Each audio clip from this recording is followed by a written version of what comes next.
जय श्री हरि। पूज्य गुरुदेव के चरणों में बारंबार प्रणाम। एक बार एक साधक ने पूज्य श्री स्वामी राम सुखदास जी महाराज से प्रश्न किया कि महाराज जी, नासवान की आसक्ति कैसे छूटे। आप बार बार अपने प्रवचनों में कहते हैं कि नासवान की आसक्ति छूटे, समता का भाव हृदय में आए तो परमात्मा शीघ्र मिल सकते हैं। ये रीति तो आपने बतलाई, ये बात कही, लेकिन ये नासवान छूटे कैसे, इसका भी कोई साधन बतलाइए। ये बात जब बार बार साधकों के द्वारा पूछी गई तो एक बार पूज्य स्वामी जी ने गीता पर प्रवचन करते हुए कहा, ये कथा सुनो भाइयों, इसके श्रवण करने से नासवान की आसक्ति का त्याग स्वतः होगा, तुम्हारी स्वदृष्टि समदृष्टि में विकसित हो जाएगी। कथा कुछ इस प्रकार है। एक राजा था। एक दिन एक शाम के वक्त उसके महल की छत पर वह घूम रहा था। 5-7 सहचर उसके साथ थे। महल के पीछे कुछ मकानों के खंडर थे। उन खंडरों में कभी कभी एक संत आकर रहा करते। राजा ने उन खंडरों की तरफ देखा, संकेत किया कि क्या वहाँ वह संत है अभी भी। उन्होंने कहा, हाँ महाराज, अभी देख कर आए, वर्षों से यहाँ रह रहे हैं। राजा कहने लगे, बड़े विरक्त हैं, त्यागी संत हैं, उनके दर्शन से मन को शांति मिलती है। वे मिले तो कोई बात पूछे, उनका पता लगाओ। राजा के आदमियों ने वहां जाकर पता लगाया तो मालूम हुआ वे संत अपना शरीर त्याग चुके हैं। मनुष्य की बड़ी भारी भूल होती है, स्वामी जी कहते हैं।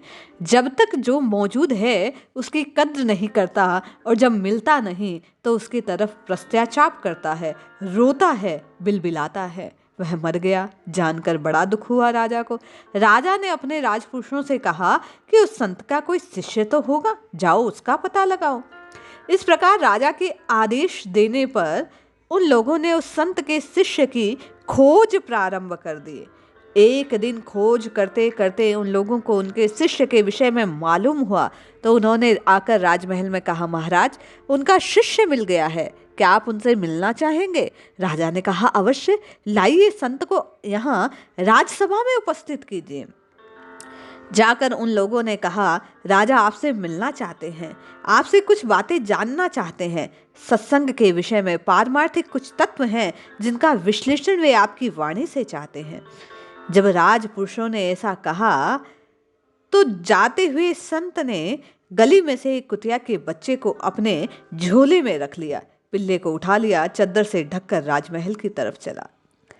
राजाओं के यहाँ आसन का बड़ा महत्व होता है। किसको कैसा आसन दिया जाए, किसको आदर कितना मिलना चाहिए, कौन ऊंचा और कौन नीचे आसन का अधिकारी है, ये विशेष ध्यान रखा जाता है।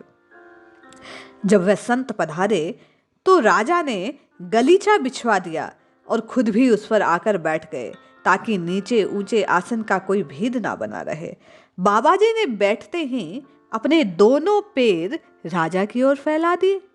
राजा ने जब ऐसा देखा तो भीतर से सोचने लगा, कैसा मूर्ख है, सभ्यता को नहीं जानता, लगता है कभी राजसभा में आया नहीं, इसलिए नहीं जानता राजाओं के यहाँ कैसे बैठना चाहिए, इसको नहीं आता।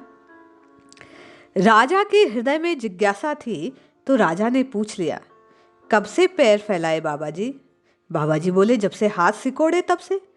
तात्पर्य, कुछ लेने की इच्छा जब से मैंने त्यागी, अर्थात हाथ को सिकोड़ लिया, तब तक पैर फैला दिया।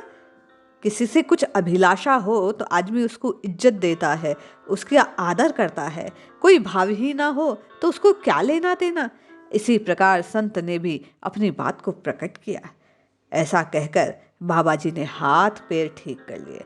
राजा ने उत्तर सुनकर विचार किया, ये तो मूर्ख नहीं है, प्रत्युत बड़े समझदार हैं, चेताने वाले महापुरुष हैं।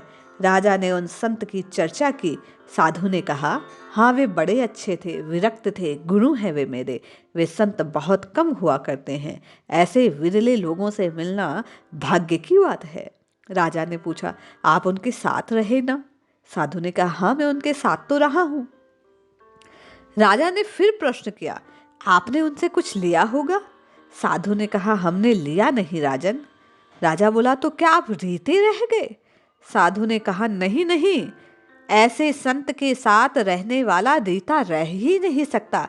हमने लिया तो नहीं पर रह गया। राजा समझे नहीं, पूछा कैसे, क्या रह गया? साधु ने कहा, जैसे डिबिया में कस्तूरी निकालने पर भी उसकी सुगंध रह जाती है, बर्तन से घी निकाल लेने पर भी उसमें चिकनाहट रह जाती है, ऐसे ही संत के साथ रहने की सुगंध और चिकनाहट राजन हम में भी शेष रह गई। राजा बोले, महाराज, मैं वह सुगंध और चिकनाहट जानना चाहता हूँ, क्या है वह? राजा के ऐसे पूछने पर साधु ने कहा, राजन, यह हम फकीरों की बात है, साधुओं की बात है, राजाओं की बात नहीं है। क्या करोगे जानकर? साधु ने फिर विचार किया। राजा कहने लगे, नहीं नहीं महाराज, आप जरूर बताइए, मैं जानना चाहता हूँ। साधु ने कहा, ठीक है। साधु ने अपने झोले से उस पिल्ले को निकाला, बच्चे को निकाला कुत्ते के, और राजा के सामने रख दिया। राजा ने कहा, हम समझे नहीं महाराज, क्या कहना चाहते हैं आप?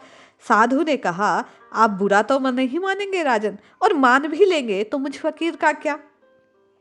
राजा ने कहा, नहीं नहीं महाराज, मैं आपकी बात का बुरा नहीं मानूंगा। बाबा, आप बात सच्ची कहते हैं, इसलिए इसे बतलाने का प्रयास करें। साधु ने कहा, राजन, मेरे को आप में और इस पिल्ले में कोई फर्क नहीं दिखता। ये पिल्ला बहुत साधारण चीज है, आप बहुत विशेष हैं इस संसार की दृष्टि से, किंतु मेरी दृष्टि में आप दोनों समान हैं। आप दोनों में कोई भेद नहीं।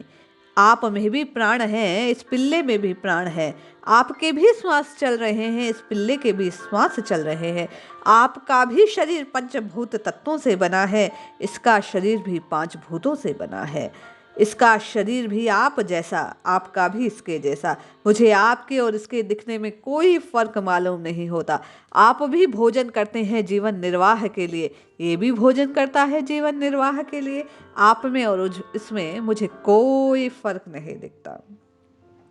राजा विचार करने लगा। साधु बोलता चला जा रहा था, टोटल बराबर है आप और ये, ना पद ऊंचा नीचा दिखता है मुझे इसमें और आप में कोई फर्क नजर नहीं आता राजन, क्योंकि मेरा आपसे और इससे कोई स्वार्थ नहीं है। जहाँ स्वार्थ नहीं वहाँ विभेद नहीं, वहाँ समता तो अपने आप व्याप्त हो जाती है। राजन को समझाते हुए साधु बोलता चला जा रहा था। आप बुरा ना माने तो बताने का आग्रह किया, इसलिए साफ साफ कह डाला, मैं आपका तिरस्कार नहीं करता राजन, मैं इस पिल्ले का भी तिरस्कार नहीं करता।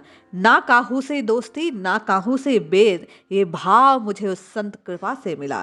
कहने का तात्पर्य, जब जीव में विभेदीकरण, विस्मय आदि समाप्त हो जाते हैं, समता का भाव उसमें आ जाए तो आसक्ति स्वतः मिटने लगती है। आसक्ति के त्याग से परमात्मा सहज मिल जाते हैं, ऐसा स्वामी जी का मत है। स्वामी जी बार बार अपने प्रवचनों में इस भाव को ग्रहण करने की बात कहते थे। वे कहते, त्यागो, ऊंचा नीचा, छोटा बड़ा, मेरा तेरा, ये सब कुछ छोड़ दो। सब कुछ भगवान वासुदेव है, वासुदेव सर्वम, सब कुछ वह है, इसलिए सबका आदर करो, सबसे प्रेम करो। ये प्रेम जब तुम सबसे करने लग जाओगे तो भगवान से भी तुम्हारा प्रेम होगा, और जब भगवान से तुम्हारा प्रेम जागृत होगा, वही तुम्हें चहुं ओर चहुं दिशा में नजर आने लगेगा, तो वह एक दिन अवश्य ही तुम्हारे भाव से रिझकर तुम्हें प्राप्त हो जाएगा। जय श्री हरि।